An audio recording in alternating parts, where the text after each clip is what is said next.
Blog Talk Radio.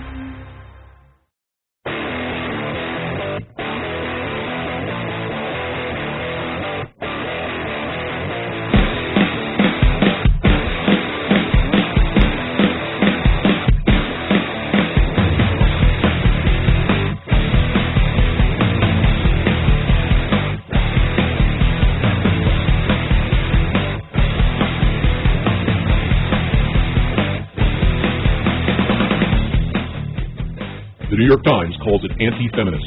CBS News calls it victim blaming. Feminists from around the world call it names you would never repeat in front of your children. It's avoiceformen.com, a website for men, about men's issues, and a growing legion of men and women fed up with lies and corruption are calling it the de facto online source for news and information for men.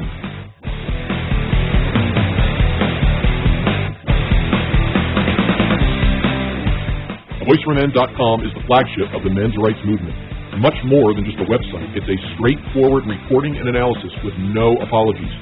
It is a growing media phenomenon, the birthplace of A Voice for Men Radio online, and it is spreading a message of hope for men who thought there was nowhere to turn. If you have ever thought there was something wrong in the world between men and women, but you were afraid to say anything about it, come visit avoiceformen.com and find out what truth in action sounds like.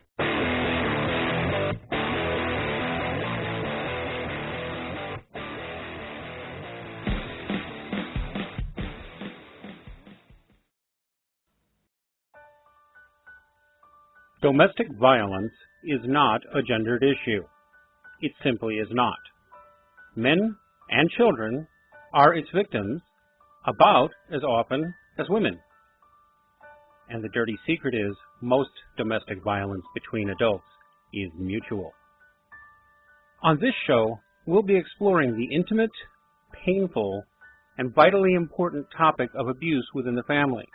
We'll be sharing our perspectives and your own. We invite you to call in and discuss your views and experiences on the subject. Anyone of any age, sex, sexual orientation, or religious background is invited to call in to talk. We may not get to everyone, but we will do our best within the show's allotted time, and we plan on being here regularly. Before we begin, I thought I'd tell you about our show host. Erin Pizzey was born in 1939 in China while her father was stationed there as a member of the British Foreign Office, along with her mother and siblings. After being captured by the Japanese, Erin left China in 1942 and lived in the Middle East prior to her arrival in England in 1946. In 1971, Erin opened the first women's refuge, specifically to help female victims of domestic violence and their children. Although what she found there, and what decades of research has shown since then, more than half the women in her shelter were violent people themselves. Over the years, she tried to also create resources and safe spaces for men, but met with a lot of indifference and even hostility toward men suffering in this area. But it's a passion she continues to hold to this day, for men, for women, and especially for their children. Erin is the author of Scream Quietly or the Neighbors Will Hear, the first internationally recognized popular book on domestic violence, first published in 1974. That book, along with newspaper, magazine, and television stories to report on her work, helped to spark an international movement to help battered women, a once taboo subject. In 1979, Erin came to the United States at the invitation of the U.S. government and embarked on a Salvation Army tour of 21 cities to help set up shelters for victims of domestic violence there too. Erin moved to the United States in 1982 to open a shelter and lecture on the subject of family violence. During that time, she also wrote and published novels, as well as works of nonfiction, though she was consistently thwarted in her efforts to find direct ways to help men, or even raise attention to the issue of men in domestic relationships. One of Erin's books, Prone to Violence, was subjected to a campaign by radical feminists to steal it from bookstore shelves and destroy it, so bookstores would be afraid to carry it and would lose money if they tried. A feminist publisher at HarperCollins eventually told Erin that she hated her books and would see to it that they would all be taken out of print and that she would never be published again. This threat was successful, at least until her book This Way to the Revolution was finally published a couple of years ago by Peter-owned publishers after 10 years of being rejected by most major publishers. This Way to the Revolution is a history of the early women's movement and their hijacking of the domestic violence movement.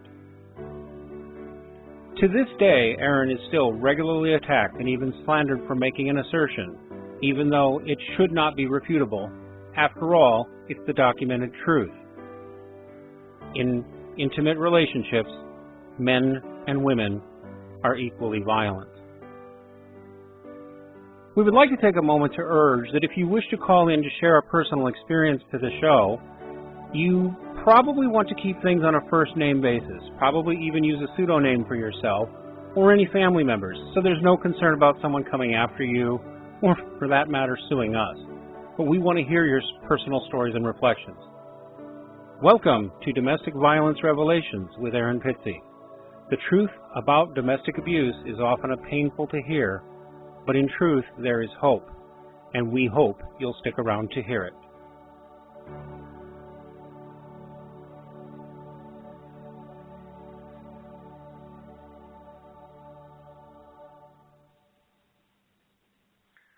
Good morning, good afternoon, or good evening, wherever in the world you are listening to us. We hope you are all doing well today. How are you doing today, Erin? Fine. It's a lovely sunny day. Another lovely sunny day. Well, that's awfully good to hear. Let's see. With today's show, I have a couple of brief announcements I'd like to start with a couple of announcements. First off, despite any political difficulties, which I'm not going to get into, it should be known that the Earl Silverman Center up in Montreal in Quebec is still going forward. I have a report from the folks at the Earl Silverman Society. This is an effort to get at least one battered men's refuge back into operation in Canada in the wake of Earl Silverman's unfortunate suicide after his failure to get at least one such going in Canada. Now, there's other groups also working on this, but the Earl Silverman Society has probably made the most forward progress that we've heard so far. They have filed their articles of incorporation, and those have been tentatively approved by the Quebec government in Canada. The government has cashed a check for that paperwork and asked for an official name search. Before you can get incorporated in Canada, you have to pay for this thing called a name search to make sure nobody else is using your name.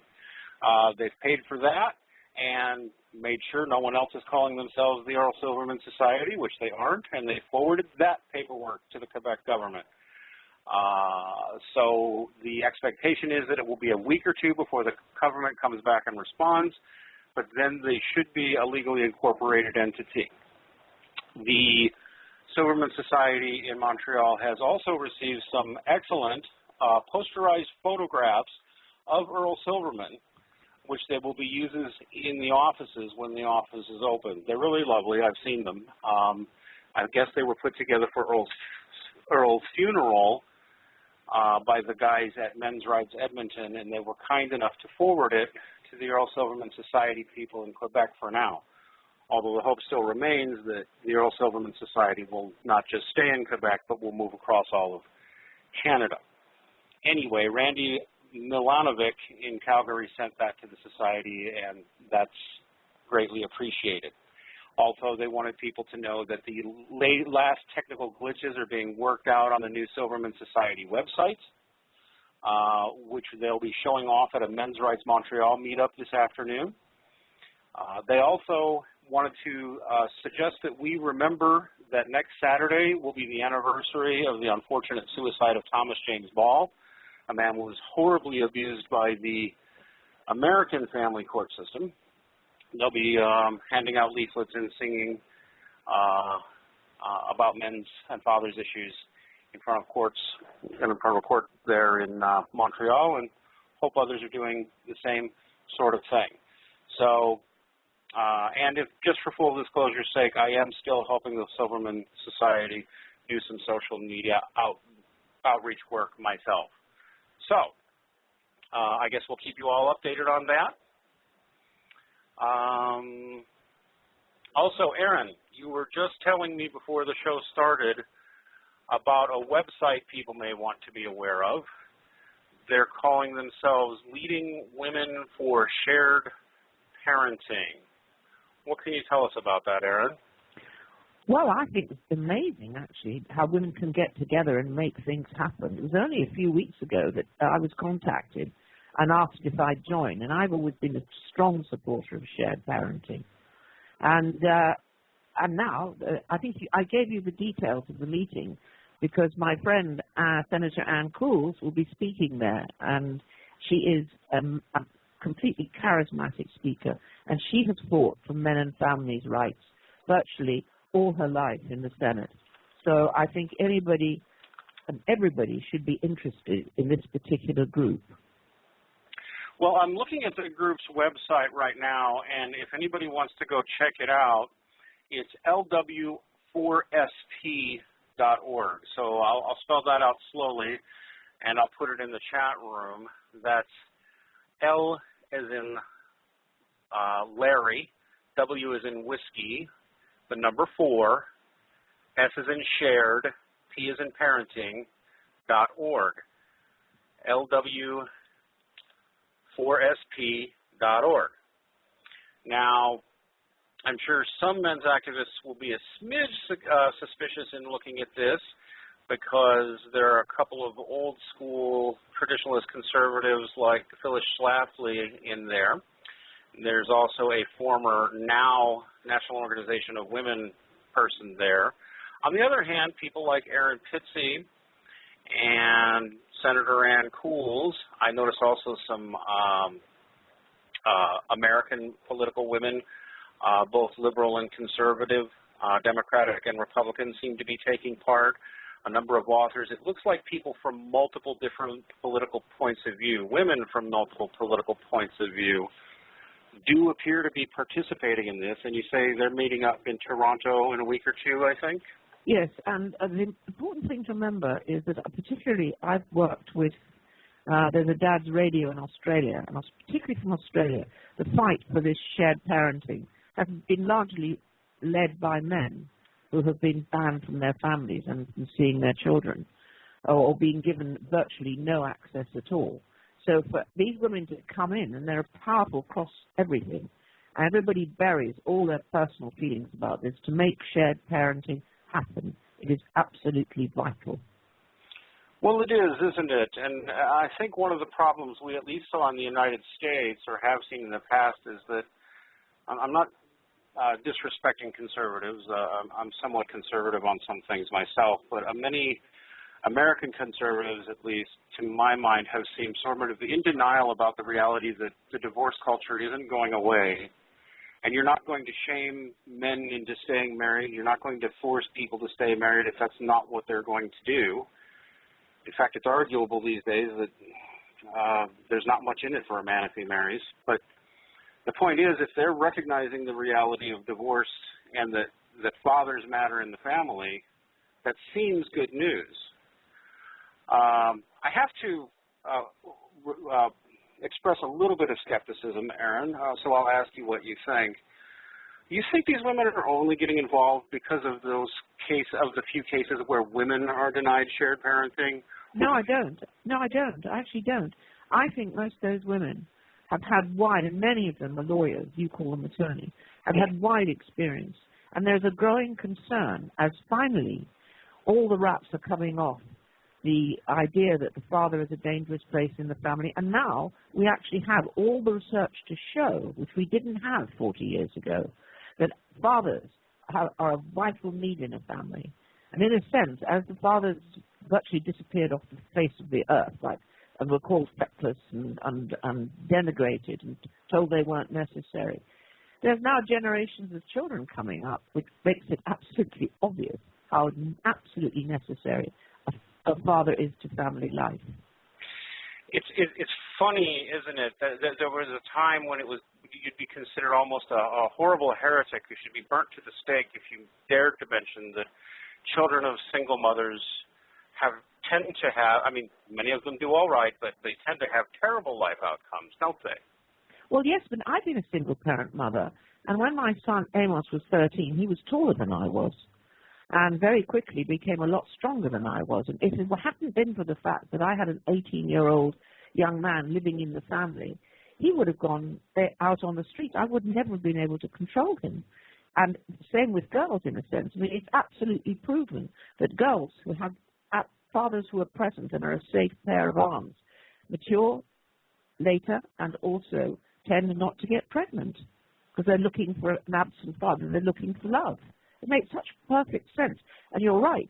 For those of us in the 70s who are actually standing up and for men's rights and pointing out the dangers, we were screamed at. I was picketed for daring to say that fathers were not a danger to the family, that in fact they're totally essential.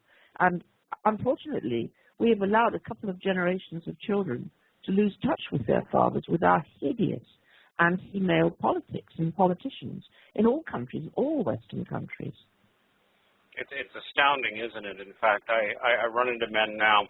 I'll be 47 this year, so I remember the start of all of this. Yeah. And it's astounding for me to contemplate. I know men now in their 30s who've never known a world who wasn't like this. And have actually even started to, almost the prediction of, how if you used to it used to be and still is, if you criticized feminism, why you were a misogynist and you must hate women. Yeah.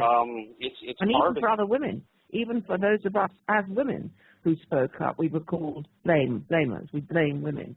Said no. I mean, the fact is that we all have choices, both men and women, and we're responsible for our choices. And when I said at the beginning, and actually wrote a paper in 1982, and researching the first 100 mothers that came into the refuge, and I said 62 of those mothers were victims of their own violence. They were violent themselves from their own childhoods, because domestic violence is not generational. It is generational. It's not gendered. And that was something I've been saying ever since I first opened the refuge. And only now are we beginning to listen. Only now are we, isn't it? And it's funny. It's almost taken people screaming to get it done, and killing themselves. And killing themselves. Yeah, the suicides among the men I've been involved with is very high. Yes, and by the way, if you're listening, please don't do that. But yeah, there is hope out there, and if you can't even fix your own life situation, maybe you can be a help to somebody else. Absolutely. Make things better for a future generation. I know I've had some correspondence with a man named Christopher Robin who lost his children back in the 90s, and he runs this thing called the Purple Heart House, where for every day he doesn't see his children, he puts up a purple house. And he's given up. He doesn't think anything's going to change. But I think that it's going to. At least it has to. I mean, if nothing else, look at the outcomes for children who are taught that their fathers are abusive and their fathers are thrown out of the house. More substance abuse, more gang involvement, more crime involvement, more I've lost my place. But I know, but the other thing to actually think about, and something I was thinking about this week, because I've seen several men, and it's strange for men because essentially they can recognize the violence of their fathers if the man has been violent, but they very rarely recognize the violence of their mothers. And it isn't until they start to get help that they can often realize that they have been deliberately, in a sense, their brains have been poisoned by the mother who wants to get rid of the father.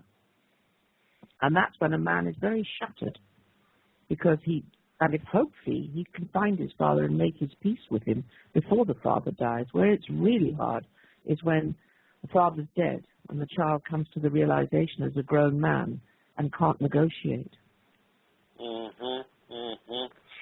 That's exactly right. And hopefully more people are starting to realize that this is something that I think a lot of people don't want to accept. Fatherhood is not really a social construct. It's something biological. Children need their fathers. Fathers need their children. Mothers... Well, 50% of his genes are in his children. That's right. And when a man becomes a father, he actually changes biologically himself.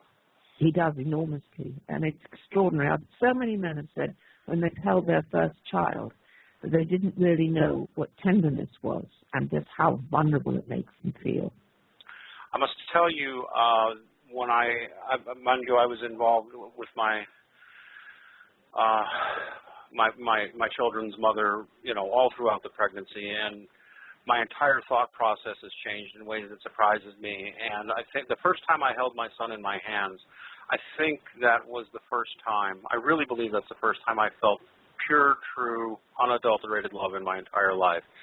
And it was almost shattering. It was so strong.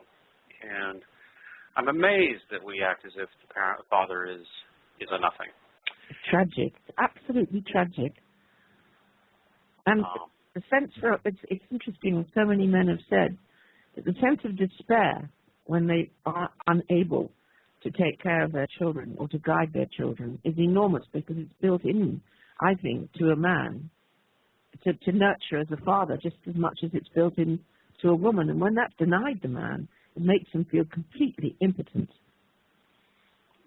Impotent, helpless, filled with anger, and then like we've seen some interesting activity on some of the social networks like LinkedIn this week. And I remember one policeman in particular was saying to men who were battered or abused, don't be bitter. Stop being so bitter. And that made me very angry, because that word bitter just... It denies him his feelings. How would you not feel bitter if the entire society treats you as something underneath a shoe when you are the father of that child? That's right. Your anger and your other emotions are very real things, and for them to just smash down on you like you just don't. There's just something wrong with you because you have these emotions when something terrible has happened to you. We would never say that to a woman, would you? Well, just stop being bitter. No. What? I mean, well, no, because anyway, you wouldn't say it to a woman, because unfortunately, most men still think it's other men who are always in the wrong. What did you do to her? And that's not a fair question, because it goes both ways, that question. Because most of the domestic violence, as you know, is actually consensual. Both parties are violent. They may act differently, but their goals are actually acts of violence against each other, whether it's emotional, financial, physical, or whatever. Well, exactly. If you're in an abusive relationship, odds are very high. I mean, there's always that 4 or 5% or whatever it is who are, it's strictly unilateral, and it's strictly one way, but those are the ones that are usually over pretty quickly too, aren't they? Sure, because the innocent victim of a partner's violence essentially is still probably integrated as a personality because they haven't come from violence. But those of us who were born into violent parenting and then went on, in many cases actually with the best will in the world, to help someone else that you meet as a partner, on the idea that you both understand each other, find themselves in an appalling relationship, and all the damage they have in their past comes forward, and the couple end up in an inferno that essentially gives their children no choice. Exactly.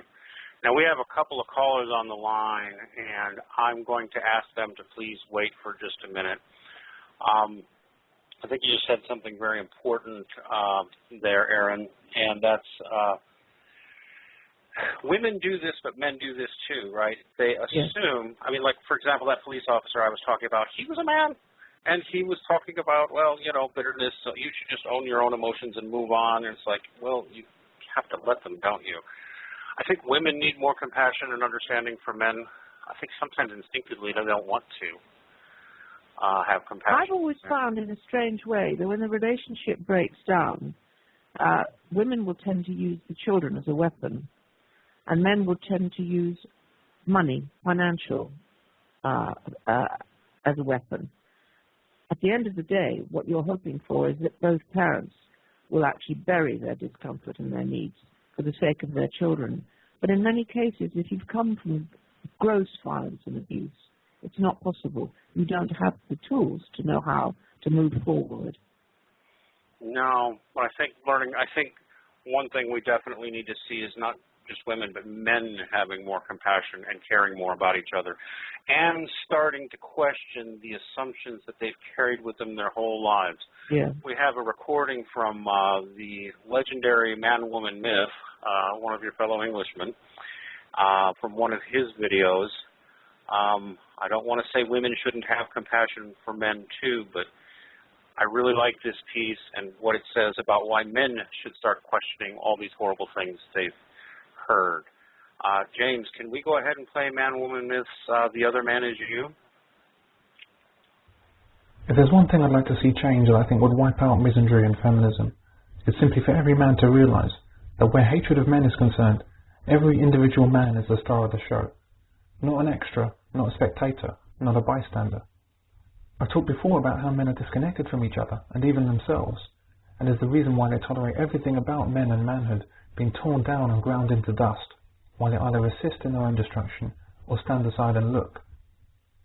Men will believe that men used to legally beat their wives with a cane. They'll believe that men used to rape their wives.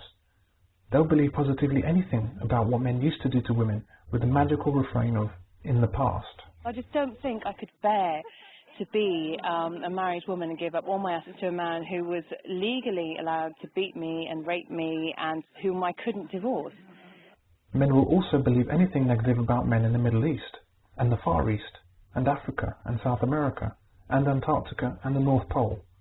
Anywhere that's outside of about a dozen nations which feminists have labelled less bad than elsewhere for poor, innocent women. A case in point is a recent comment from a woman on my YouTube channel, saying she knows of groups of men who go to parties with the intent of getting away with rape. Of course she's just some random woman on the internet, but even in the mainstream we have Jermaine Greer saying that fathers sexualize their daughters, and that effectively any man would rape given a chance. Slurs like this against men are clearly obscene, and yet they're said as frequently and casually as if these women are talking about the weather, and men accept it just as readily. That's why a few short weeks after her inexcusable abuse of men on national television, dear Jermaine was back on the air. Well, I don't accept these unwarranted slurs against men, and for a very simple reason. And the reason is, I take it personally. I don't mean in an overly emotional sense, nor in the feminist sense of making the personal political. I mean in the good old-fashioned empathetic sense. I put myself in place of the other men they're maligning. I imagine that the other man they're talking about is me. When women talk of imaginary abuse suffered in the past at the hands of our brutal fathers and grandfathers, I put myself in those men's shoes. Is that what I would do? Is that what anyone I know would have done? The woman casually standing before me, waxing lyrical about what men did to women in the past, or what men do to women abroad, is talking about what I did to women in the past, and what I do to women abroad. It's not some other faceless man from some other nameless country she's talking about. She's talking about me. When you know that you are the one firmly in the spotlight, that the bell tolls for you, it changes everything. It's easy to ignore fingers pointing at someone else, and even weapons pointing at someone else, but not so easy to ignore those fingers pointing at you, and not so easy to ignore those weapons pointing at you. One of the ways it struck me was the British Airways policy of not allowing men to sit next to unaccompanied children. When I saw the story of a man suing BA over this misandric policy, I noticed that the child in question was a 12-year-old boy. I wondered if that boy was old enough to realise that in just a few years he himself would turn 18 and become a man, and then he would be subject to the very same policy. In other words, did that boy realise that the man being forced to move away from him was he himself in a few years' time? Men should understand that the anti-rape poster on the wall is directed right at you, not some other man. The man being told to move away from children is you. One of the abusers of 1 in 4 women is you. The man who might spike some women's drink is you. The women marching to take back the night march because of you. You are the danger they chant about. You are the man it's all about. Do you accept it? Are you the rapist, the wife beater, the abuser? The man who will be beating and raping the nearest women at this very moment if it were not for the laws that tireless, strong, feminist women have fought for? That if only the law allowed it, you'd be at the hardware store right now, purchasing a cane no thicker than the width of your thumb, that you would eagerly be taking home to introduce to your wife's skull. Women believe this history. Women believe this of you. Do you believe it as well? And if it's not true of you, Is it true of your family or friends or your dad or granddad? Do you believe this of them? If you were born 100 years ago or 1,000 years ago or any other time in history these women wail about, do you think that then you'd want to beat your wife, then rape her, then beat her some more, before sitting down to eat your own children? This is basically the feminist narrative, which women accept, describing women's treatment at the hands of men in the past. Or let me rephrase. This is the feminist narrative, which women accept, describing women's treatment at the hands of you in the past. Do you accept that? Get offended. Do something about it and change will come. It needs no further activism beyond not accepting the label of evil. Since I found out about their policy, I don't buy British Airways tickets anymore, which has maybe cost them all of £2,000 over time. Micro money to British Airways. But not if 100,000 men did the same. No emails, no placards, no marches, no speeches, no newspaper articles, no nothing. Except I simply buy my tickets elsewhere. If not too many more men did the same, BA would no longer exist as a company, and everyone would know why. How long do you think misandry would last if even one company fell to a few good men feeling offended? A relatively few men taking it personally. A few men who realised that the other man, 2 rows up, being told to move away from that child, was actually himself. Of course, it's the easiest solution in the world, yet it may as well be on the moon for the ability of men to reach it. Men like to believe in the other man. Men need to believe in the other man. But it's long past time to stop believing in him. He doesn't exist. The other man is you.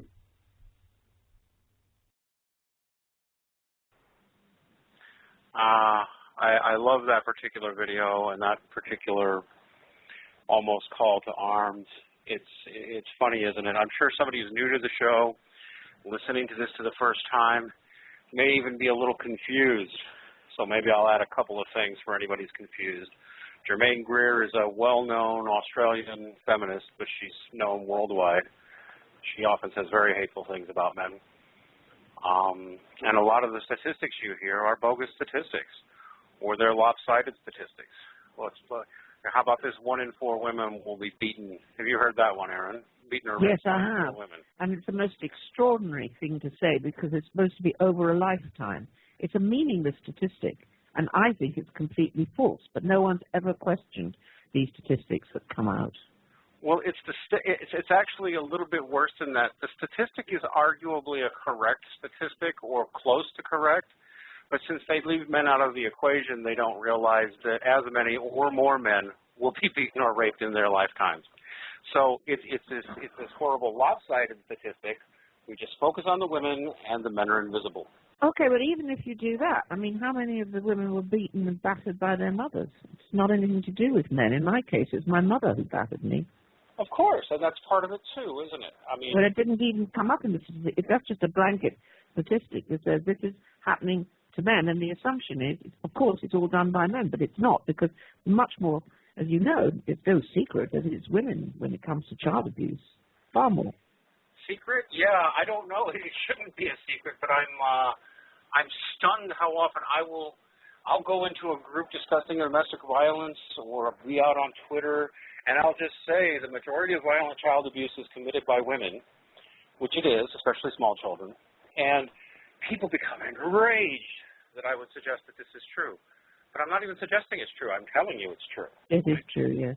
I mean, essentially, it's simply like this, that women with severe personality disorders can't look after children because they have such a short fuse, and it takes the patience of a saint to bring up small children, and that's why they lose it, and that's why so many children die or get very seriously injured. Well, exactly, and then, of course, we've had this. We went, I think, 40 years ago from having sympathy for the single mother who caught herself in a bad position and saying, well, she's heroic if she's managed to overcome that, to making heroes out of every single mother there is, when we know what the devastation is really like. And those single mothers, yes, some of them are very good, some of them wind up being great, some of them are that way because they really had no other choice, the man really was that bad. But in general, we've got this whole system that's like encouraging women to throw the man out. Well, the thing I want to ask you, I do it's like that in America. See, here, it's become a lifestyle choice. If a young girl coming out of a very violent family at the age of 16 gets pregnant, she knows that our state has sort of stepped into the role of the father, very heavily actually here in England. And essentially it's our present Prime Minister, David Cameron, who praised single-parent women, seeing them as noble, and then turned around and called all the fathers in these cases speckless. Many of these men are not speckless, they're thrown out, they don't have a choice. And not only should we be offended on the case of the fathers and those children, but even if you just want to be completely Machiavellian about it, shouldn't someone ask Mr. Cameron if his policy is to expand the British prison system 20 years hence? Is that his real goal? Because that's what you're going to get. More abuse, more gang activity, more kids running wild who can't be controlled. That's what kids without fathers usually wind up with. Well, I think the thing here is... often wind up with. Yeah, we tend to call now a whole group of people, and they're a growing group.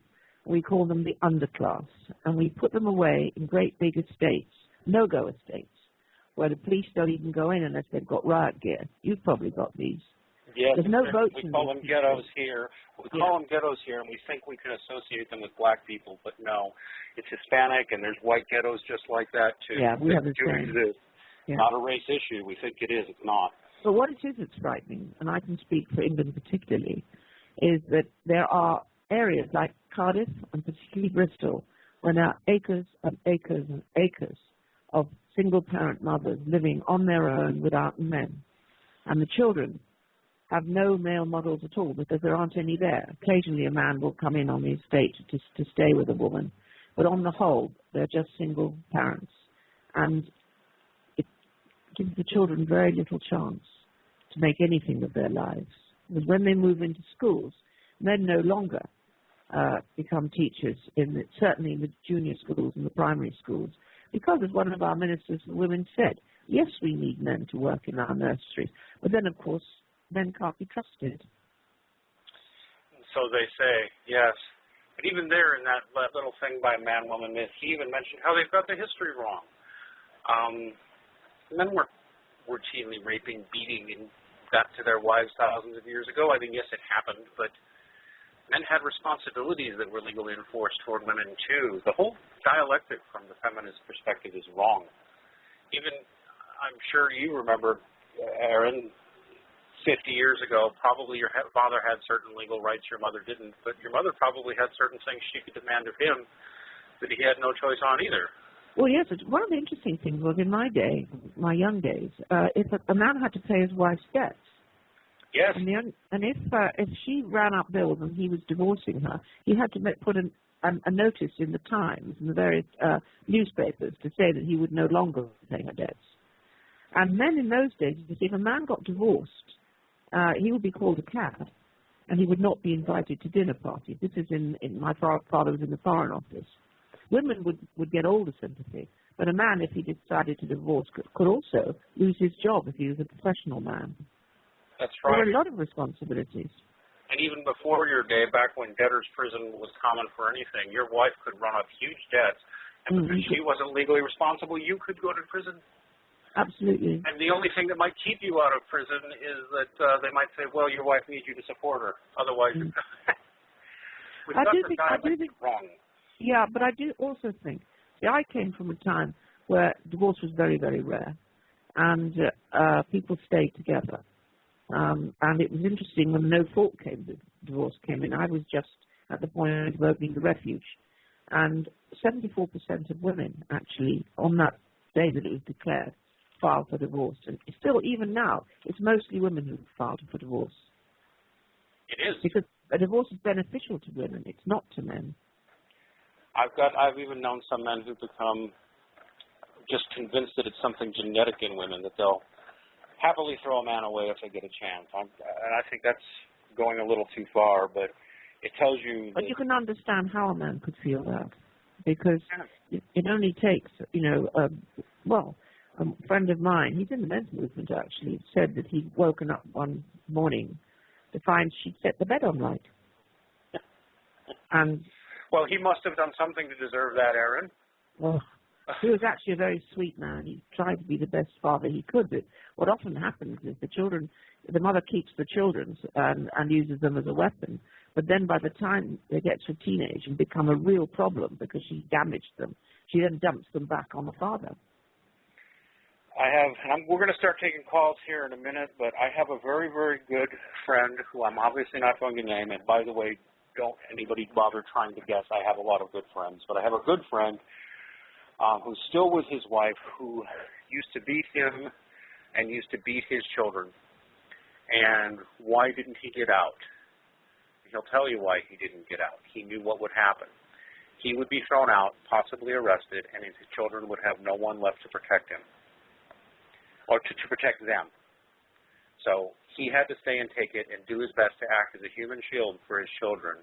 Now, eventually, after more than a decade of this, she realized she needed help and got it, and saw a psychiatrist and did some therapy, and according to him, she's no longer violent. But he went through 10 years of hell, including her cheating on him, for the sake of his children, because there was nowhere for him to go and no other choice that he had. I mean, he met her boyfriend face to face, and he could do nothing.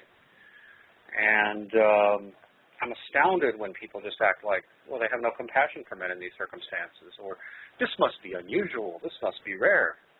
It's not. It's really not. And he's fortunate that she didn't kill him, or one of the children. But anyway. Yeah. But my feeling is that once we can get away from the idea that it's a gender issue and it's something that men do to women because they have a Y chromosome, we get back to the idea that it's a human problem and that it's a generational problem, and we start treating people and offering treatment to people, we could see that scenario happening, hopefully much earlier. But so many people do respond so well to being able to learn different strategies for survival. Because if all you've known is violence, and violence giving you immediate results, that's what you will resort to under stress. Violence or even just abusive language. Yeah. Okay, I'll tell you what, they've been very patient. Let's go ahead and get to some of our callers. Okay. I believe we have, he goes by I'm a Defender. Mm-hmm. I'm a Defender. Would you care to come on the line? Hello. Hey, I'm a Defender. What should we call you for short? Just call me Adrian. Hey, Adrian. How are you? I'm all right. I've got two things to say. One is we did, in fact, used to have a concept of shared parenting in Australia not that long ago, yes. But it was destroyed at the moment Julia Gillard came into power. So unfortunately, we did have it for a couple of years, and so we know the difference. So I guess that's why there's such a strong campaign for it in Australia, because we used to have it just not long ago. Because I've been following that campaign. Now, is she a radical feminist? I'm not sure if she's radical, but she does self-identify as a feminist, yes. For any of our listeners who do not know, the current Prime Minister of Australia is Julia. Is it Julia or Julia? Julia Gillard. Julia, yeah. Julia Gillard is the current Prime Minister, and she's the head of state there at the moment, and she's got a nasty reputation as a misandrist, a man-hater. And I'm sorry for any feminists who are listening who don't like hearing the words man-hater, but it's exactly what she is, isn't it? Yes, that's the reputation of which she has. How does she justify taking fathers out of the equation with children? Well, it wasn't sold as that. It was sold as changes to domestic violence laws campaign to, quote, protect the children, end quote. But see, when you define domestic violence as something as simple as telling your kids that they cannot go on Facebook anymore, which is one of the things that can happen under this law, you basically, that becomes a tool for someone to use to just deny someone their parental rights. Mm. And so basically it's become to the point where anything can be construed as domestic violence, and that is why it has been altered. So that's how she has sold it. I've seen some of this material from the Australian government, and it is sold as child abuse, but it's also always spun, although they tend to be gender neutral in the language. You look at the photographs, you look at the stories, the victims are always women, the perpetrators are always men. So the language, they've managed to finagle the language to not be sexualized, but all the pictures, all the stories they choose to highlight are the innocent woman and the brutish man, over and over and over again. And, you know, just like I was saying with that 1 in 4 statistic, whatever validity it has, guess what? Men, the statistics show violence against men just as bad, but just don't mention the men, and everybody will get upset and think they need to protect the women only, right? Yeah. The second thing I wanted to say was actually that my father was a victim of domestic violence when he was very young, and I feel it affected him greatly. To extent that I didn't quite realize until I got older. See, when my father was born, his real father actually murdered some of his own children, which was a very horrible thing, as you can imagine. But what is even worse is how he was compared to that man by his stepfather. Damaged.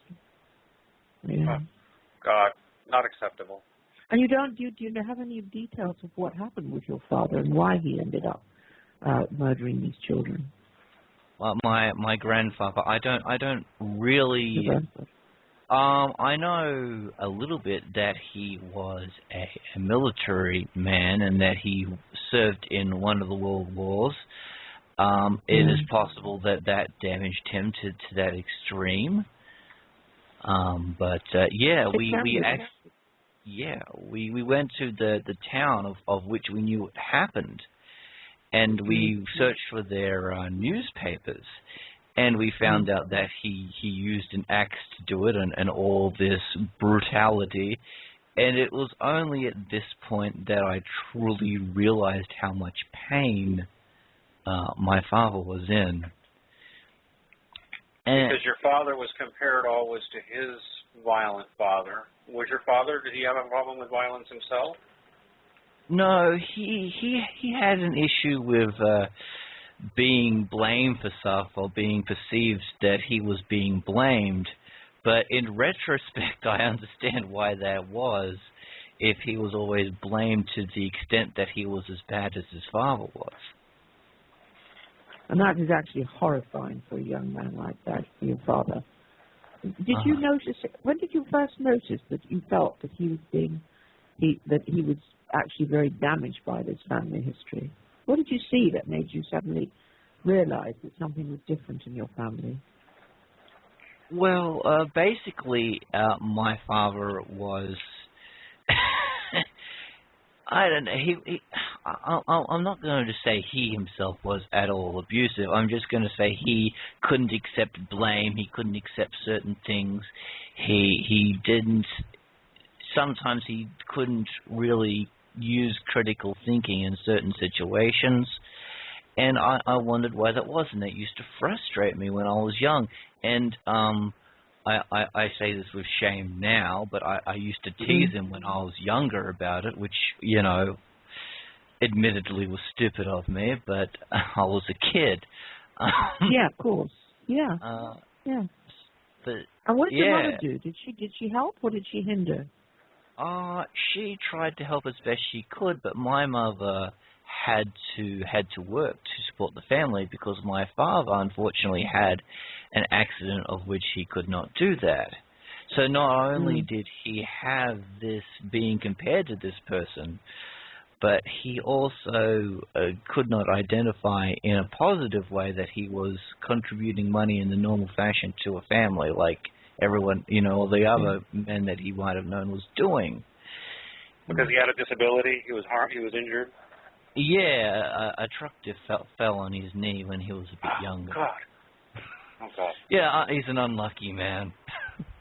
But yeah, and I wanted to know, even though my father is so much older than I am, I do attempt to relate to him as best as I can, but I just want to know if there's anything I can do as his son to perhaps assist him in healing these wounds a little bit.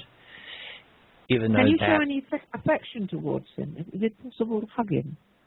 Yeah, or would you find that threatening?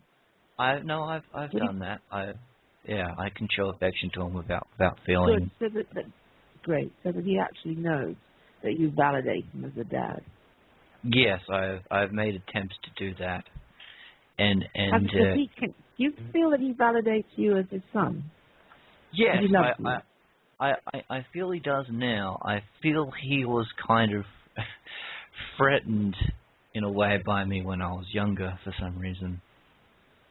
Are you the only boy, or have you got brothers? Well, I'm the only boy. I have one sister. That is all. Often men find their sons quite threatening, because when a mother has her son, she very often, the man feels betrayed in a sense, because he's no longer the center of her universe. Do you feel that or not? I don't really know. I mean, it's Good. just yeah. It's just a hard situation. Mum love him?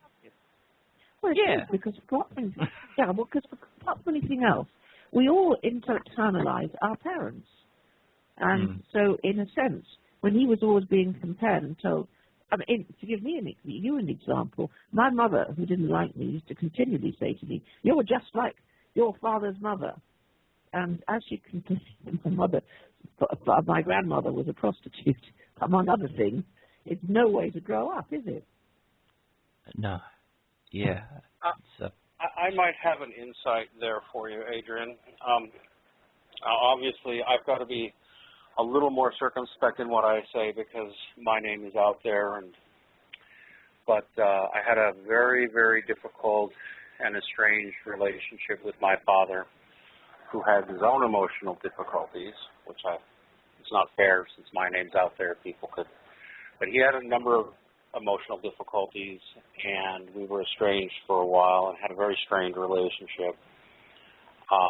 He came from a horribly abusive background, and very comparable to what Erin went through, if you've ever read her story, but better in some ways, worse than others. Abuse is abuse, right? Anyway, he has real emotional difficulties, and of being affectionate, of being guarded, so showing him affection is sometimes hard, sometimes very good critical thinking skills. I find that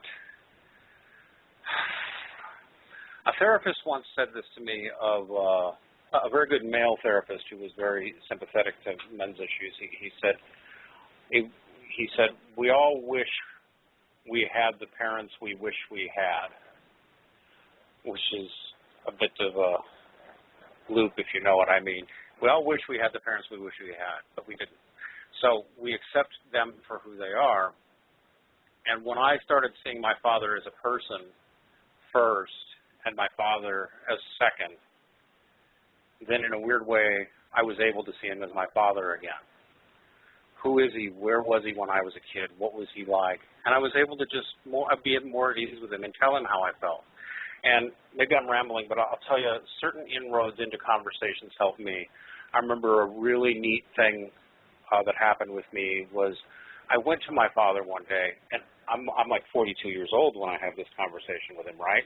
Thank God it wasn't too late. I said, Dad, will you tell me about when I was born and what that was like? I'd never asked him that question. And he just sort of lit up, and we talked for an hour and a half about that. Like if you've never had that conversation with your father, go do that now. And just, even if he seems uncomfortable, go ahead and give him the hug anyway and tell him you love him. Even if he doesn't seem to like it, tell him anyway. He'll probably like it whether he admits it or not. Is there a certain age? Huh? That I should, if there are a certain age, I should wait to do that? Sorry, Erin, I apologize. It's okay. It's okay. No, you should do it today because he may not be here tomorrow. There is no certain age. Anytime.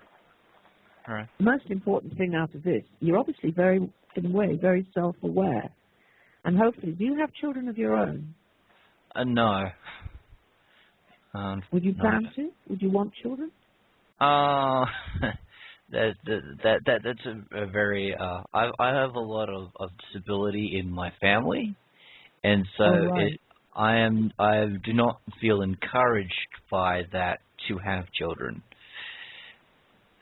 Yeah. I suppose that out of it, everything that's ever happened to you, I'm concerned, as far as I'm concerned, has a purpose. It's given you an insight into how other men might feel and how men can relate to their dads for different reasons. If you use all that experience, then everything you've suffered is of worth. We desperately need men to be able to talk to men, just like you've been able to make a relationship with your father where you actually know that he loved you. How many people listening to this, how many men listening to this can honestly say that? I'm really pleased with you. I think your father should be proud of you, too. Yeah. You're self-aware, and you're thinking of him as a human being, and that's a big leap to make, but it's an important leap we all have to make. My father was 17 years old when I was born. And I remember when that hit me like a ton of bricks right around the time I was in my 20s. I'm like, my dad was older than me when I was born. Oh, my God. But anyway, he's just a human being, and he's flawed like all of us. And learning to accept him as who he is, it's a powerful thing. Yeah. I just also wanted to ask another question.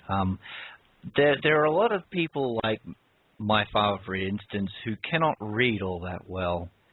And I was wondering if Erin was ever considering putting one of her books, any of her books, on ebook, or so that people like my father and myself, who is not amazingly good at reading, I must admit, can listen instead of read. Yes, I really do need to do that, particularly, I think, prone to violence, which is about family violence and therapy, because I think to actually say that there is hope for everyone if you're willing to understand what you've gone through and you've accumulated as a child so that you don't repeat the patterns, I will certainly want to do that. And thanks for the suggestion. I will really make it happen, I promise. One of the things you could think about, Karen, is something called iTunes, podcasting. You make an audio book, you make it downloadable for £1 or £2. Yes, maybe we'll look into that. All right. Thanks, we'll do. Thanks for your info. That's great. Thank you, Adrian. And tell your father you love him, even if he feels awkward about it. Okay, thanks. Can we bring on, I believe Iron John is probably on hold? Yes. Well, I'm not on hold anymore. I'm on the air. Hello, Dean, and hello, Erin, and hello to everyone who's listening. How are you today? I'm great. Yeah. Always hanging out with Erin. Oh, okay. I've been doing some more thinking about the problems men are facing in terms of domestic violence. And I think one of the problems we are having is getting the public to acknowledge that men can be victims. And I think the problem there is that there is a perception that men cannot be harmed by women. And that if they are harmed, most men will typically try to hide it in some way. So what I was thinking was that one way we could start to help the public understand that men really are, victims of this, is to show, rather than statistics, rather than trying to compete with feminists, begin to show the consequences that men experience once they have suffered domestic violence. For example, someone may have been injured, a man may have been injured by a woman when he was attacked by her, and now maybe he can't walk, so he's in a wheelchair. I think specific examples would go a long way towards dispelling that that false belief that men are not harmed. And John, my problem with this is I have, for the last possibly 5 or 6 years, found that the general public in this country, I can only speak for England, actually do accept that the violence between men and women can be equal. I don't think it's a problem anymore. Certainly it was for years. Mm-hmm. But my problem is that it's political, because the feminists are in very big positions of power now in England. At one point, the Attorney General, the Solicitor General, the women's ministers were all radically feminizing all the laws, all the courts, all the way through. If given a general vote, I don't think there'd be any problem with people agreeing with what we're saying. It's just it's political, it's about money, it's about power, and it's about control. And this is women using those things. That's the problem. Wow. I guess I have, maybe it's because I'm from a different country, Erin, but my perception of the public is that they find the idea of men actually being hurt by a woman almost laughable.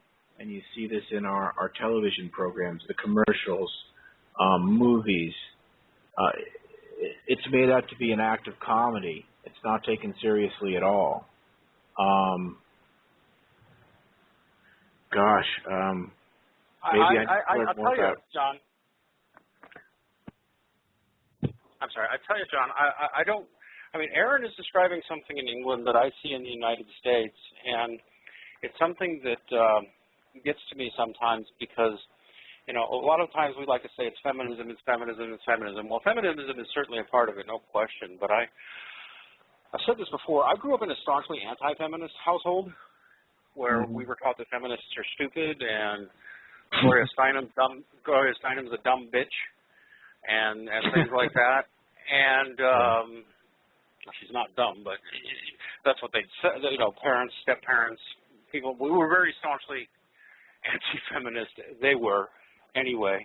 And yet, male disposability and men being expected to basically be human meat shields and walking weapons on women's behalf was just part of the ingrained culture, that old-fashioned conservative culture in America. So it makes me wonder sometimes if there isn't even something biological about it. I don't think it's all biological. I think it's culture expands on wherever our biology is, right? And I think the only fix is to get men talking about it more, and make it. I don't know how to say it in a manly way. Make it safe to discuss these things. This is a neat segue, but I'm sorry, Dean. Go ahead. That's right. I'm going to segue now to you know what, John? I'm going to segue now to a recording, and then I'd like you to come back on and we'll discuss it. Okay? Okay, sure. James, can we hear "She Beats Me"? This is by the poet. I know I'm going to butcher his name, but I've got Fetote Msheri, and Fetote Msheri. He's a poet. He's an young American man telling his own story of being beaten by his woman. James, can we hear that? She's come. She beats me.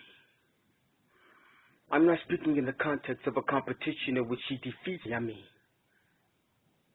she physically beats me. And I do realize that by exposing my vulnerable mode, I am breaking a few of the most sacred archaic man codes that have been etched in encrypted hieroglyphs on the walls of man caves ever since the genesis of don't be no punctum. But silence is a tool that the abuser uses to conceal her domestic violence. So in audacious defiance, I am exercising my right not to remain silent. I will no longer hide behind machismo, mumbo jumbo, nor will I fabricate more alibis about why my eye is bruised and my lip is split again and my self-esteem has been decimated and why I've alienated my friends. A man should not know which foundation best matches the tone of his skin, because it is easier to cover up the scratches than it is to come up with another excuse as to why his face is scratched up again. Now watch the same hypocritical creed into a constantly concocting reasons to cut a man's sack. Try to tell me that a real man don't hit women, but then turn right around and ridicule me to her friends for not having the balls to strike her back. Now that bull job might fly if I didn't recollect what my sensei, What my daddy used to say during our father-son conclaves when he gave me the jewels from a man's point of view. He said, son, a lady is a lady, a woe is a woe. Ain't talking to the ladies when I'm talking about these woes. If a lady gets offended when you talk about them woes, that means you hit a nerve, son. Kick her to the curb, son. I know, right? Pops used to flow. But then my other sensei, my mama would say, son, ladies are meant to be queens, but that doesn't mean that girls are meant to be mean. Do you hear me? Yes, ma'am, I do. I love and honor her, too, I'd say. Ain't ashamed to say I'm a gentleman and a mama's baby. That's why I'm summa cum laude on how to treat a lady. And then one of the eldest of the exhorters, common decency showed me that testosterone and testes do not make he better than she, nor do hormones or a particular time of the month give she the right to put her hands on me. Kindness is mistaken for weakness until meekness gives way to, I am no longer putting up with this crap, and then some sleeping abusive bastard ends up on the wrong end of an episode of Snapton. But you don't have to hit her back, you can just walk away. Is the next tidbit of easier said than done that some folk like to spew from their skewed point of view. Well, I did walk away. And I was backing out of my driveway when that tempest stormed my car and busted me upside my head with the same brick that she had just used to bust out my car windows with. At that moment, I had to utilize all of the home training and what was left of the restraint in my don't hit a chick reserve to purge the urge to literally beat the crap out of that scourge until she defecated all over the broken glass that littered the curb. But my fear of God, my love for freedom, and my mama's proverbs were the only things that overrode my impulse to thrash her ass. So I just drove away and rushed to the emergency room to tend to my gushing wounds. There was crimson everywhere. That night I got 30 stitches, a concussion, 3 busted windows, and a half-hearted apology on my voicemail saying, you know how I get sometime, baby. Now before y'all get to wagging your judgmental phalanges at me, yes, I have left her alone before, and no, I should not have taken her back again. And again, and yes, I have filed a restraining order against her, which is about as useless as a eunuch in a jerk-off contest, because when the condescending coppers are called, they cuff me when they come. Oh, they assume that a man must be the culprit causing the commotion, because that pretty woman right there, oh, she could not be the one, they'd say. Sir, give me one good reason why I should not confiscate your man card and demand a refund on your nutsack. I would love for that pretty little thing to put her hands on me, if you know what I mean. One of the chauvinistic pigs, pun intended, had the audacity to say to me, it is so insulting when your assault isn't taken seriously because your assailant is an attractive female. And to add F-upness to the insult and injustice, I ended up going to jail that night because she had bruises on her wrist from when I grabbed her to keep her from stabbing me with the butcher's knife that she pulled on me when I wouldn't, quote, shut my mouth about those calls and text messages, end quote. She had the gall to refuse to leave my house and be more mad at me for finding out that she was cheating on me than I was for getting cheated on. Why are you answering my mother freaking phone anyway? Because you were in the restroom when your phone rang. And the caller ID said, Daddy, and I assumed it was your father, not the dude you were screwing. You got to go. She said no. I said it's over. She said no. Baby, I'm sorry. I said so. She said, if I'm leaving, then we both gotta go.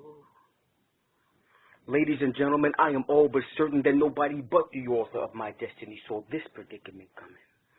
This life lesson has told me that empathy goes deeper than sympathy, so it was imperative that I walk a mile or two in the shoes of a battered and bruised woman, so that I can let them know that I know what it's like to not take another step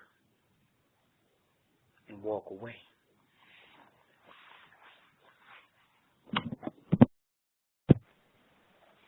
Now, I'll tell you something. I was really moved by that. It's powerful stuff, Dean. Yeah, it is. Yeah, it is. And he said he was going to come on the show today, but I guess he couldn't make it. But I'm have an open invitation from him anytime he wants to come in. Now, I got like 5 reactions at once to that story, but the one that most hits me is if that had been that was obviously an urban black man, probably American.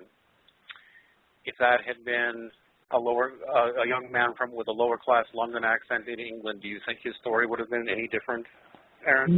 No, absolutely not.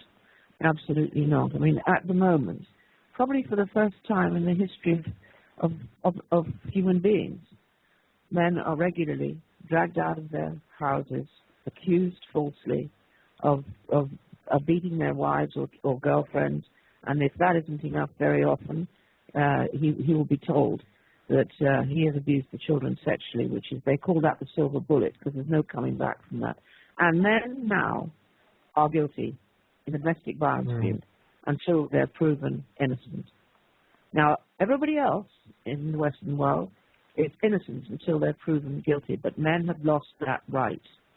And the men have to stand up and be counted and put that right.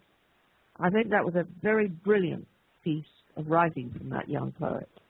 And I think, I'd like to hear more men hearing it and wanting to make the changes. But it is coming. I have to say, from 40 years ago, when there was virtually nothing, no word from men who were regularly being turfed out of their houses and denied their children. Now, there is a huge growing sense that it has got to change. And for me, a voice for men is right in the forefront. And in England, we have mralondon.org. That's also a men's rights group. And men must take their courage in both hands and join and speak out. We do, and it may be in the first time in recorded history that men as a group are speaking as men, for men as a group. I'm not sure if throughout thousands of years we've prioritized women first, and I'm not sure that's the absolute necessity anymore. And we've got to overcome that and start helping each other, and I think we are. But I think we've got a lot to overcome, and it transcends culture. John, did you have more you wanted to share? Yes. I think not only do we have to overcome the perception that men are generally not vulnerable to what women can do, we also have to get people to realize that women can be dangerous, that they are dangerous, that they do hurt men. And that's an unpleasant truth, and of course we will be accused of misogyny, but what else is new?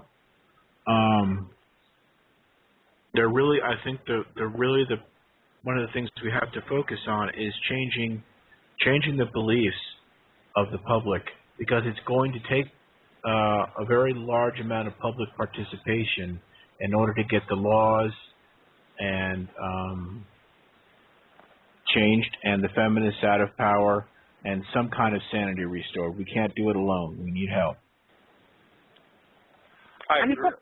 You've got to remember too, it isn't just a question of changing the law. You have to bust $1 billion industry that has been built on the backs of victims of domestic violence. And so we don't just have to see this as an issue. It's actually far bigger than just to do with violence between men and women. It's also right the way through society. It's been feminized to such an extent, and it's been quietly going on for 40 years. So it's going to be unpicking a huge ball of venomous snakes as far as I'm concerned. Well, I would have to agree with that, and I think in order to do that, we are going to have to demonstrate not only the corruption, but the unfairness and the truths that this industry is living off of. That's not going to be easy, but it has to be done if we want to change. Yeah. And I think we are. Yes, I think we can say that the feminist movement, with their silly, one-sided, lopsided, hateful theory of patriarchy, which they get totally wrong, and therefore leads us to terrible conclusions about men of the past, they're a big part of the problem. Long term, I think we're going to have a similar problem. Like I said, I grew up in old school conservative redneck America, working class America, where we thought feminism was a joke, and man who got beat on him by a woman was laughed at, and it must be his fault. And so ultimately we need to transcend all of that and start seeing each other as human beings, which I agree. But it's going to take us having, I'll use a sexist metaphor, men are going to have the balls to step up and say, This shit is not acceptable. I've had more than one argument with a cop over these things. To male cops, right, who just will not see male victims, or if they do assume it's the man's fault. I played that particular one for a cop online recently, and he said, well, that one by Fatote, who, by the way, God bless you, Fatote, you do have an open invitation to come on the show. But anyway, the cop said, well, that's a one-off. Yeah, but the cop said, that's a one-off. That's an anecdote. Nobody cares about your anecdotes. Yeah. Thank you. And he's a professional cop who works with the domestic violence beat. Don't tell me he's getting money from the National Organization for Women. It's his own attitude as a man that needs to be challenged. And he's listening. I got to ask, does he have the honor as a man to challenge his own preconceptions about his fellow man? Go ahead, John. And that's precisely what I was getting at when I first called in, that the attitudes, the beliefs, the ideas, our prejudices are what we really have to change in order for all the rest of it to change. Now, some people have already done that, and that's good. But we have to come up with some kind of way of educating the public in a way that does not alienate anyone, any one group, and that's going to be difficult. But I think that we really have to not only focus on what Erin's talking about, dismantling this corrupt industry, but also re-educating the public from the education, you might call it, that the feminists have given them. Yeah, I remember you asking once, Erin, at least I think I remember this, you asking, how do you think these law enforcement officials and these women, they may be only 30, 40 years old, right, running these shelters, they don't even know the history. How do they honorably come to the conclusion that they've been taught wrongly and need to be re-educated? Because something that will happen with people is when you prove that their beliefs are wrong, they double down and become more convinced that their beliefs are right. How do you overcome that, do you think? Well, here in England, and I think it's the same actually across the Western world, the feminist empire that runs the shelters, here you have to be a feminist anyway to work in a shelter. So you're already brainwashed before you start. But I do see, and there's huge hope, that young women who are now working in shelters are much more realistic about the kind of women that they get, that essentially are violent. Women who are alcoholics or women who have drug addiction problems can't get into refuges.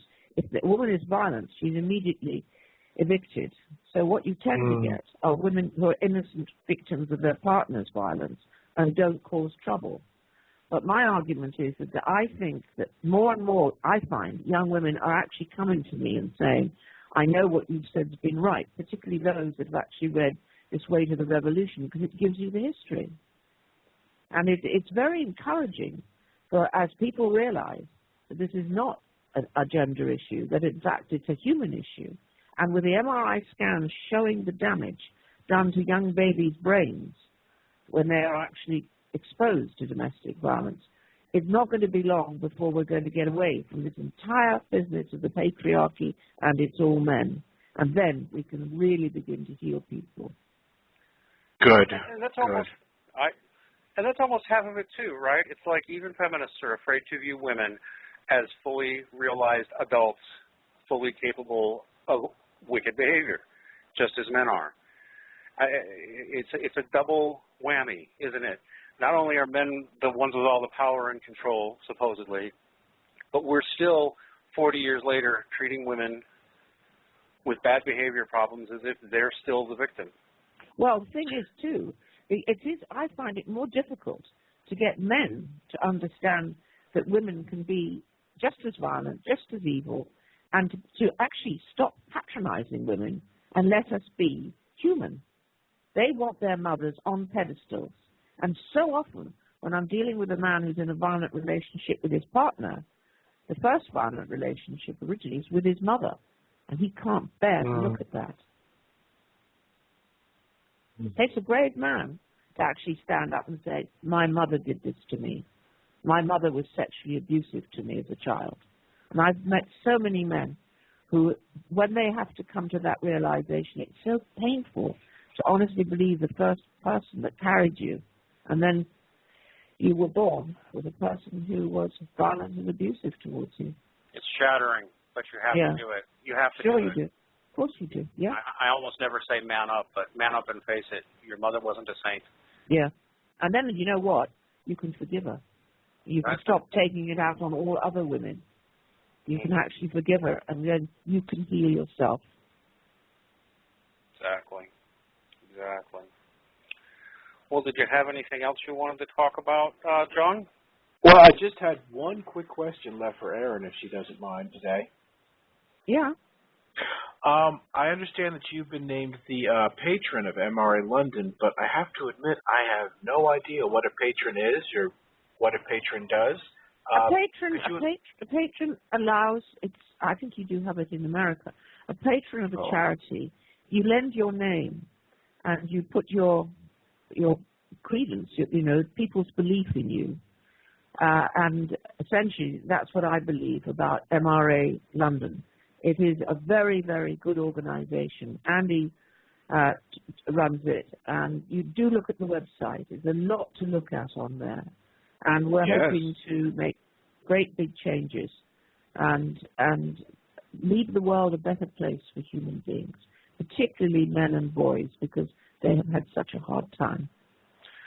And I know there was some political difficulties with that organization, which I'd really rather not go into this show.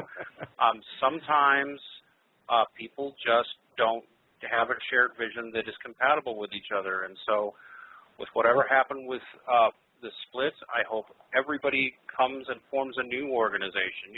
Maybe get together with somebody like Angry Harry or Glenn Poole or something else. There's room for more than one organization in the men's movement. That's for damn sure. I absolutely agree. So, all right. Well, thank you, John, for calling in. Gene. Thank you, Erin. Have a nice day. Thank you, John. Now, we had somebody, Erin, show up in the chat room a few minutes ago. Mm-hmm. I'm not going to name them just because they're looking for publicity, but they were doing what we call trolling, which is making jokes. They're obviously from another radio show. And they said very loudly, I think pretty clearly sarcastically, my wife just, quote unquote, fell down the stairs. What do I do? That's a classic trick question, right? But because that's supposedly any time a woman is hurt, she never hurt herself, right? Yes, that's true. Yeah. Have you ever met a woman to injure herself? Yes, and men. I can think of two very separate occasions. What tends to happen is there's a fight going on in the family, and the woman calls the police, but before she calls them, she walks up to the wall and hits her head against the wall, so she's obviously got a swelling and a bleeding. Yeah. I have witnessed women indulging in that they can put on others. And you say you've witnessed men doing this. No, I haven't. I have never witnessed a man doing self-injury, but I was going to say I'm fully prepared to believe you. Yeah, I'm fully prepared to believe you. Yeah, we're not. If you've got a serious personality disorder, and both men and women suffer from personality disorders, usually coming from a toxic, violent, and dysfunctional background, and you've always been marinated in violence, then the laws and the way people behave, you're not socialized if you come from a very violent family, because everything you want, you get simply by having power and control of the rest of the family. So both sides can do it. But on the whole, I would say women are more likely to do it because, in a sense, when they call the police, it's a form of controlling their partner, and it's a quick way of getting what you want. Well, and we enable that. Sure. By policy, we enable it. So it's something I'm sure that behavior has been seen all throughout history, people injuring themselves for attention. That's probably going on as long as there have been human beings. But when you have dysfunctional behavior like that, and you incentivize it, and you encourage it, you even make it potentially lucrative to do it, you're going to get more of it, aren't you? And we do. We do. I mean, one of the worst parts of all this is all the false allegations. And there's times when women came into the refuge, and I've just turned to her and said, if you try to take this to court, I'll be on his side because you're lying through your teeth, and you won't get away with it. And how would you know that? because I'd spend a lot of time, as my expertise is actually working with violent women.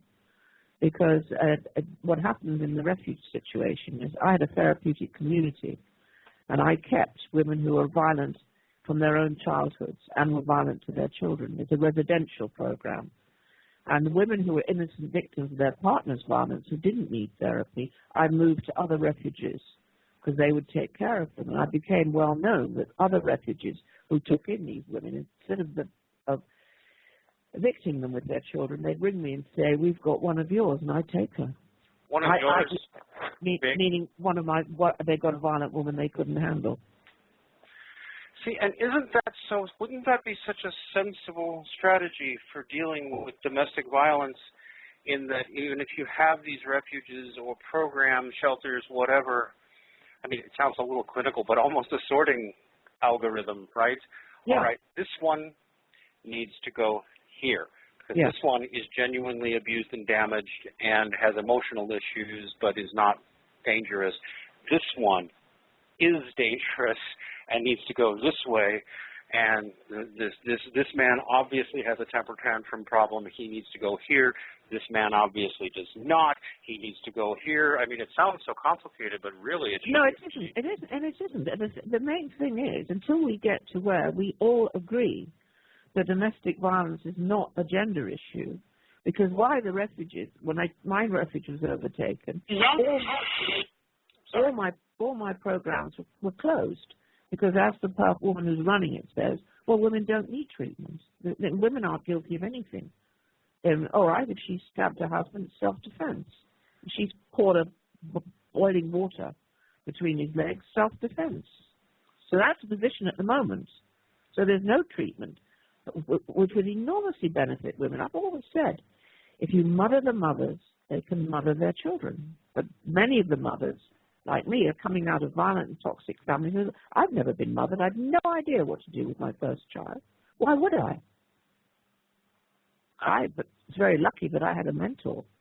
Many women don't have anything of the sort, and they lose their children endlessly, and they replace the children, and on from generation to generation. And once again, we're enabling it instead of too often, instead of trying to stop it. I've talked to some of these women, at least online in the social media sites, again, like LinkedIn, Facebook, and they won't admit it. They won't admit that they've got violent women among them, or that there are women who are themselves violent. They won't admit it, or they'll just insist that it's... They get very dodgy. And it must be the man's fault anyway. She must have poured the pot of boiling oil on the man because he was beating her. What? No, I mean, the case of a woman who murdered her husband, got him in the carotid artery, she got away with it, self-defense, but actually it was because he was going to leave her for another woman. You know, and my general feeling is not vengeful towards men or women. I am looking at 4 or 5-year-olds in an adult's body, responding like a 4 or 5-year-old. And the strategies they learn for survival are the strategies that are going to make sure they're never going to have a healthy, warm, loving relationship. They wouldn't know how to deal with that. I have literally witnessed women whacking at a man and daring him to hit her. Yes, that certainly happens. And it's like, and yet still, there's this presumption of, well, he must have done something to deserve it. And anyway, if he dares to hit her back, even if he loses it, it must be all his fault. And some of these guys wind up dead because of that. Yes, 2 women a week in England are murdered, and 1 man, but we never mention the 1 man. You never mention the 1 man, and the fact that the 1 man is probably more than 1 man because of the other thing you just said, which is they claim the woman often claims self-defense and gets away when it's not true. Yeah, then it's not recorded as a murder, or she claims that it was, a balance of mind, so it doesn't go down as murder. Right, and this is, again, the refusal to see men's vulnerability and a refusal to see women's adulthood. But the thing is, and I bet some of the women in the women's movement have said this publicly, that they do not want to share the pot of money with men. So they have no vested interest in actually making any changes. And they will fight to the end because it's been jobs for the girls for the last 40 years, right the way across society. So what you're saying there then, Erin, is that they have a vested interest in there being more women who are victims of violence. Yes, they have a financial stake in there being more women victims. It's a total stake, because if what everybody has proved time and time and time again, that it is not a gender issue, it's a human issue, it's a relationship issue, they would suddenly overnight have to share their billions of dollars. And they don't want to, and it's sad. But I must think there must be, I mean, they probably don't have many men at all in this, but there must be, well, you said they're there. There must be young women who are sitting there going, something's wrong with what we're doing. Something's Oh, yeah, wrong. there are, but the thing is, wrong. yeah, but Dean, they're going to lose their job if they say anything. And so, even though John earlier was saying something about find ways to make people to not make people uncomfortable or not make them feel alienated when we talk about this. Of course, he's not here to defend his statement, but maybe he'd agree with me. I think no. We do need to get people angry, and if that makes some people uncomfortable, too damn bad. Because you're not going to beat this level of corruption unless you make people upset. It is horribly corrupt and has been corrupt virtually from the very beginning. And unfortunately, as we see from Australia, this woman is now the president.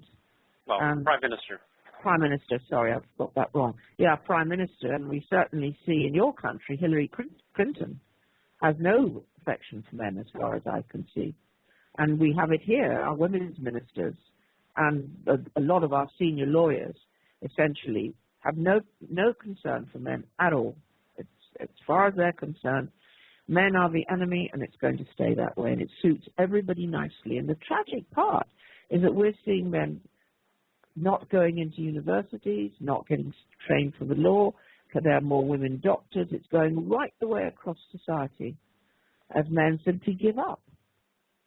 They do simply give up. I mean, there's a whole philosophical movement now called Men Going Their Own Way, which are basically forswearing committed relationships with women. Some will have nothing to do with women at all. Others will have only friendships, will only indulge in sexual relations, but even then very cautiously, if at all.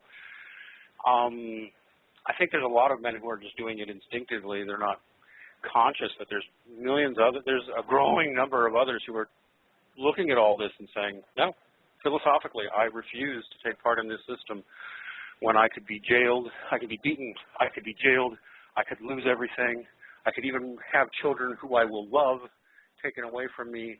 Why would I do that? How big is it, that movement in, we don't have it here in England, but how big is it, the movement in America?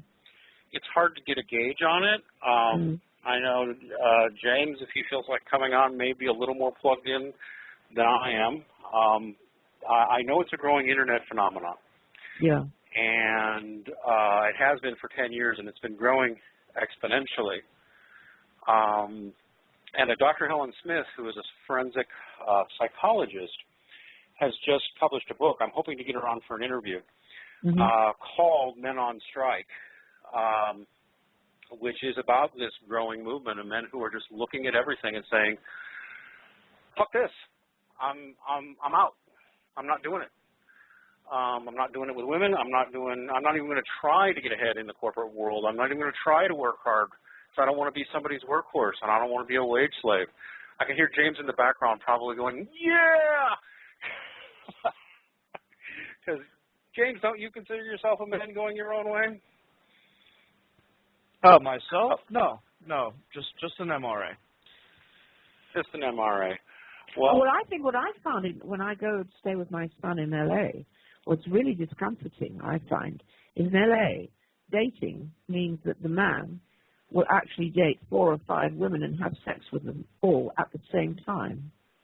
And it's confused women no end in LA, because actually most of the women don't want that kind of choice. And my feeling is, I don't know how many of them perhaps do it because they no longer wish to commit themselves to one relationship. Well, a A lot of them feel women just can't be trusted anymore. Some have even concluded that's on a biological level. One of these days I want to take an issue with them on that, although I think there's probably some truth that women get over bad relationships quicker than men do, but I think that's true, actually. I've always found, and I found one of the things with men I noticed is that however awful the relationship or violent the relationship has been with the first woman they've actually loved enough to marry them, once they've done that, they often don't come out of the relationship, possibly forever. I've had several women say to me, it's like having another woman in your relationship, because there's you've loved him, you've married him, it's the second time round, and yet he is so traumatized by what happened to him that he actually can't let that go. So there's three of us in the bed. Now with women, maybe a biological difference, women do move on. They move on far more easily than men do. And I think that's because historically they were more likely to lose their men in wars and that sort of thing. Possibly, but in a sense, women are so heavily invested, particularly if they have children, that it's easy to move on. And they don't lose anything, you have to remember. They keep the house, they keep the money, if they're lucky, and they keep the children, whereas the man loses absolutely everything. Yeah. He usually ends up in a bed sitting room in this country somewhere. It's quite a bit easier to recover from a bad relationship, well, quite a bit more difficult, let's say, to recover from a bad relationship if you're living out of your car and wondering where your next meals come from, and by the way, can't see your children or even call them on the phone. I know. Well, I know it's a growing phenomenon. I want to see if I can get her on the show for an upcoming show, but the book she's written is, again, Dr. Helen Smith, forensic psychologist, Men on Strike, Why Men Are Boycotting Marriage, Fatherhood, and the American Dream and Why It Matters. I've already read a pre-publication version. I'm going to hope to get her on our show, or at least that would be great with her on YouTube, but I'd love to see her come on. Yeah. I'm also, just to let everyone know, because we're coming up, we've passed the 90-minute mark now, so we should start wrapping up the show. I've arranged to do an interview with an Australian named Barry Williams, which I'll probably be doing a recorded interview with Barry Williams. I don't know if that name rings a bell to you, Erin. Let me see if I can look up their website real quick. He runs an organization, started in the 70s down there in Australia, because he was a single father and a refugee from a violent wife, and had to raise his children on his own as a single father back in the 70s. And he was very involved in the men's movement in Australia back in the day. So I'm going to hope to bring him on. We probably can't have him on the show because this is very much the middle of the night. I think it's about 3 a.m. in Australia right now. But I'm going to see if I can get a recorded interview with him. That'd be great. Did you have anything else you wanted to close out the show with, Erin? I think because sometimes, when we're starting to talk about the future for men and boys, I don't want it to sound hopeless, because it isn't hopeless. I really, for the first time in 40-something years, feel that there are sufficient knowledgeable people who are really wanting to begin to make changes. And my feeling is there is hope, because out for those men, as you say, who are in their cars and have no passports and have no, actually they're not in the cars because they can't drive them because they've lost their driving license.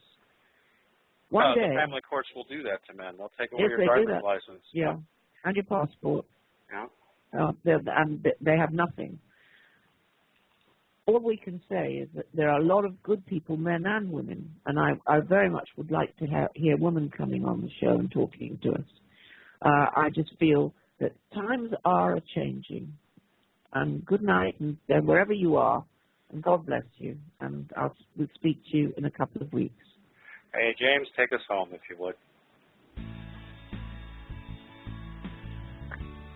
You have been listening to Domestic Violence Revelations with Erin Pizzey and me, her co-host, Dean Esme. Our show's opening music and closing music is known as Sunshine and Eternal Hope, respectively, and is by Kevin MacLeod and used under Creative Commons Attribution License, with a link in the show notes. We also want to thank James Huff and Paul Elam and all of those who are part of the A Voice for Men community for their support for this show. Remember, if you're a victim of domestic violence, no matter if you're a man or a woman, gay or straight, adult or child, no matter what your race, your ethnicity, your religious views, your sexual orientation, or anything else, what you went through or are going through now is not okay. You should not be afraid to talk about it with people who understand and care. Just remember to talk to people who do understand and not to ideologues who fear the truth or will marginalize you and your experiences. Remember, the truth about domestic abuse is often painful to hear, especially to ideologues, and especially to those who've been through it and been marginalized and ignored.